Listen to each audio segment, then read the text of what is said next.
Warning, this character literally just came out, so not all the information may be correct anymore. Because let's be honest here, this happens every patch. 55% win rate is way too damn high. You have been warned. Hey, I'm Parm, and Marci, Dota's 122nd new character, just came out.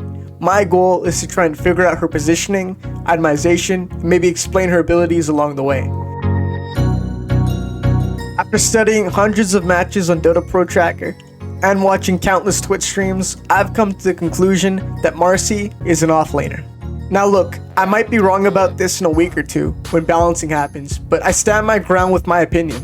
Obviously, since she just came out, her abilities are extremely unbalanced, so an influx of pro players winning with her as mid and safe lane are going to be flooding the charts. One reason I feel like she isn't a pause 1 is because I don't think Marci has the innate farming capabilities to carry. She needs some unorthodox farming item in order to jungle efficiently. You can argue Radiance being decent on her due to the close range nature of her character, but let's be honest here, Radiance is a dead item. There's a reason why most carries are agility heroes. The high attack speed and damage they receive makes it easy to jungle throughout the game, and most non-agility carries have some innate ability that makes it easier for them to farm. Such as Sven's Cleave, Wraith King Skeletons, and Lifestealer's passives. Now answer me this, what does Marci have? Early game pros tend to favor items like Orb of Corrosion and Soul Ring, and then once they have enough gold, Marci players build phase boots over power treads. And honestly, that makes sense. The extra move speed and armor associated with the item pair nicely with her abilities, letting her run at people and dispose them. Next you have Armlet, which is a great stat item that gives Marci everything she could want. Extra strength, attack speed, and armor, all for around 2k gold. Then you have items like Skull Basher, which combos with her ult, which is kinda like a Echo Saber on steroids. And finally, the classic BKB and Blink Dagger combo, which I feel like I don't need to explain because it's a no-brainer. Dispose is kinda like a better version of Magnus's Aghanim Shard, Horn Toss.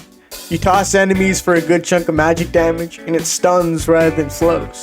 My prediction is that they gotta reduce that stun, because it's way too long, and the repositioning nature of it is not fun to play against. Next is Rebound, which is honestly wonky as hell. It takes some getting used to, but essentially it's a gap closer with a shit ton of range.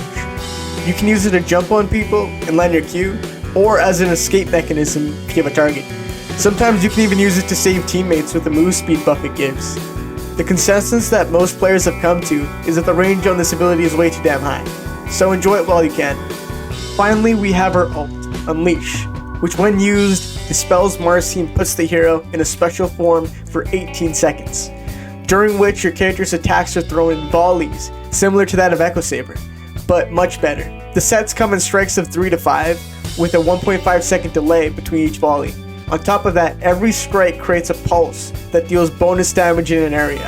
At max level, 220 per pulse is nothing to scoff at. That's like 1100 damage per volley from the pulse alone.